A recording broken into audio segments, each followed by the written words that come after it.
soccer three-point contest. The pressure is high. The drama is fierce. And the pace is fast. Hold on tight, everybody. Well, right next to me, I've got somebody who knows a thing or two about winning this event. So tell us what it takes to do just that, Steve. Well, I did win the event once, Clark, in '97, and it really is a matter of finding a rhythm. The game comes so fast, the shots are coming one after the other. You've got to get into a groove, get into a rhythm, and then just let it ride. And here we go with Freak. 5 racks, 30 is a perfect score. Remember that the last ball on each rack, the money ball is worth 2. And money balls are key. Got to get in that groove early here to knock those money balls down. Yeah, no question, Clark. You really want to dial it in on that first rack if you can. Fellas, 25 shots in 60 seconds, that's a lot. One of the hard things, I'm sure, is staying focused all the way through that 25th shot. Yeah, and in your head, Clark, you start counting the seconds and you think, oh man, I'm not going to finish the round. And then you start rushing things. So it really is a balance between being quick but also being focused and allowing yourself to take the shot. Now is 6. 7 points. Gets the money ball. He's got 10. 11 on the board. That gives him 12. 5 big points on that rack alone. Coolly knocks down his 5th straight. He's got 16. Now with 17. He finishes off the round with 19 points. He was really enjoying himself out there that time, guys. Well, we all know how important the money balls are in this event, and he hit 4 out of 5 of them. That's very good work. So it'll be Chandler Parsons here. You know, it means so much to get off to a fast start in this competition. More often than not, as the first few racks go, so go the rest. Yeah, it's a weird competition, Clark, because guys are not used to doing this during the season, taking so many shots in such little time. So the quick start is imperative for your confidence and for your rhythm. Solid start there. 7 points. Now 8 points. 9 points. Feeling it.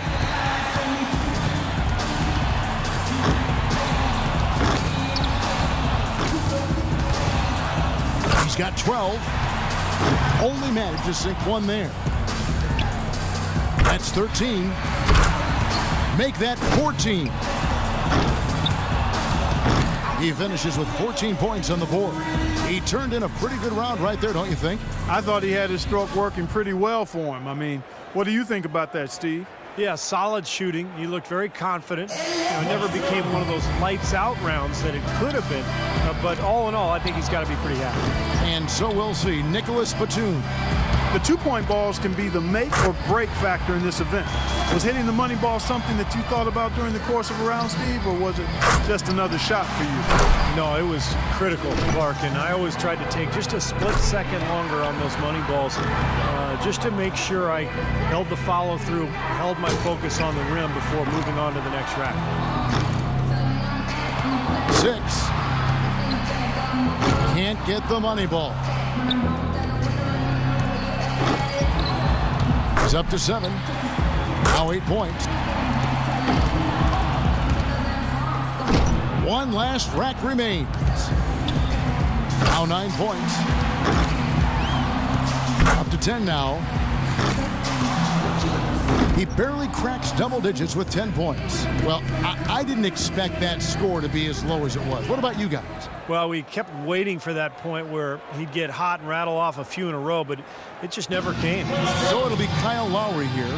Kyle Lowry showing more and more confidence in his three-point shot. He didn't have three-point range coming out of Villanova, but he sure has it down. To avoid being dismissed and kicked out, he's got to have at least 10. It's a matter of him just knocking down a few of the money balls. I don't think it'll take much else. 4 more points to stay alive. He could have taken more from that rack. Only got 2 points. 7 points. He needs 3 more points.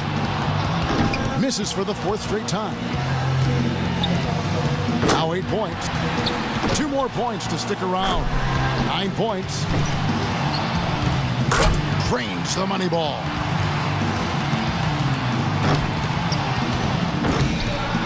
That gives him 12. Good for 13. And 13 is the final score. I'd say a from him. Yeah, it was adequate, absolutely. I mean, he really stayed with it, hung in there nicely, I thought. Yeah, that's right. There were some moments when it looked like things might slip away from him, but I thought he was really tough. He hung in there throughout and posted a decent number. So it'll be Brad Beal here. You know, he's got to get at least 13 here. That seems doable to me.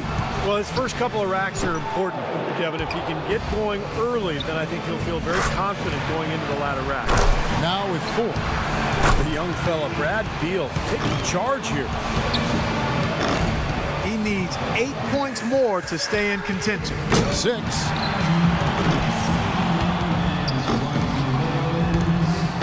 Seven more points to stay in contention. He's 0 for 3 on money balls. That could cost him. Off the mark with 5 in a row now. 7 points more to stay alive. An 8th consecutive miss. He's way out of rhythm. 4 more points to stay alive. 10 points on the board. Well, guys, that's it. He's out of it. He can't make up the difference, Clark, at this time. Nope, too far behind, but he'll finish up anyway.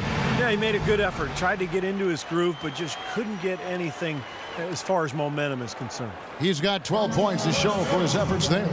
Well, not as fun. I think we can all agree he could have done a lot better.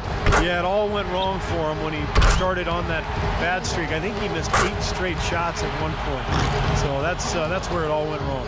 And so we'll see Wesley Matthews. You know, Wes Matthews, Kevin, out of Marquette, had a really solid career there, but was undrafted. A player who's really solidified himself as a quality NBA talent. I mean, a tough defender. He's a pretty good shooter. Can handle it. I mean, there's not anything he doesn't do reasonably well. You remember his dad, Wes Matthews, don't you? Yeah, I do. I remember, those Wisconsin teams cost me a Big Ten championship. Cost us a Big Ten title back in 1980, and Wes Matthews was the culprit. He was the catalyst for knocking us off twice in those games. I am sorry I brought that Yeah, up. you knew what you were doing. I know I you did knew what not you were doing. promise. Yeah, you knew what you were doing. Steve, help me out here. Only 13 points, the necessary score to advance. The door's open. A good round would do it. He finds himself at 16 points at the end of the round.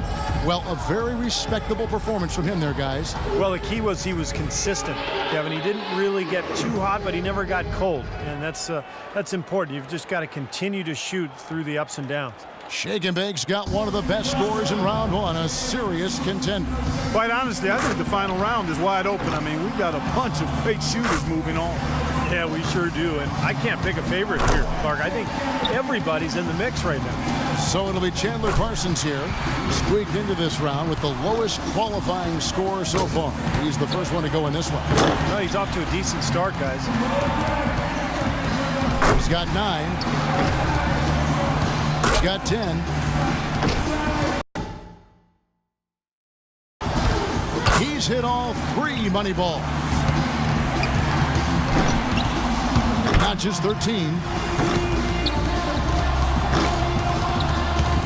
He's 4 for 4 on money balls. He's got 16. Nice finish. Well done. Feeling it. He's in the zone. He tallies 18 points. Now that's how you do it. Outstanding focus throughout the round. Yeah, it was a terrific start. He was feeling it from the get-go. And so we'll see Wesley Matthews. And Wes Matthews often in the top 10.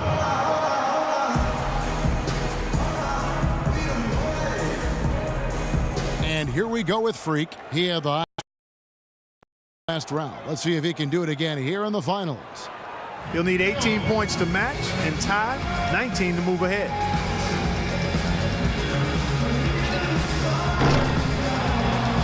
Makes his first there. 2 points. 3 down. Oh, yeah. And he buries his 5th in a row. That's 7. He's hit both money balls. 8 more points for him to tie it up. 11 on the board. Boy, a nice run here. 4 more points and it's time. Cooley knocks down his 5th straight. And now with 16, 2 away from the win. 8 in a row. They're all falling.